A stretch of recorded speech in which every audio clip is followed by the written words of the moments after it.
La chimiothérapie est l'emploi de médicaments chargés de tuer les cellules cancéreuses.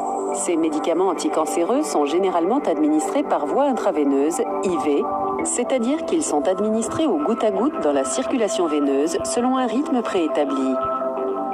Avec ce type de traitement, les veines sont soumises à rude épreuve avec parfois pour conséquence l'impossibilité de les solliciter de manière répétée ou à long terme. Une solution consiste à introduire un cathéter veineux central. Le cathéter veineux central est implanté par voie chirurgicale dans une grosse veine du thorax ou du cou, puis conduit jusqu'à la veine cave supérieure.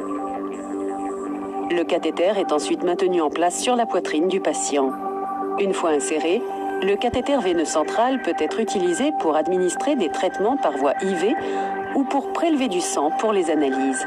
Le cathéter veineux central peut rester en place pendant une longue période. Il est une solution avantageuse pour les patients qui ont besoin d'une chimiothérapie au long cours. Un autre type d'accès veineux à long terme est le cathéter veineux périphérique qui, lui, est introduit dans une veine du bras ou de la main. Comme pour le cathéter veineux central, il est conduit le long de veines de plus en plus larges jusqu'à la veine cave supérieure. La seule différence, c'est qu'il est introduit dans une veine du bras ou de la main. Comme pour le cathéter veineux central, il est conduit le long de veines de plus en plus larges jusqu'à la veine cave supérieure. Ces deux types de cathéters permettent un accès veineux à long terme et évitent les piqûres fréquentes. Grâce au cathéter veineux central, certains traitements peuvent même être administrés à domicile.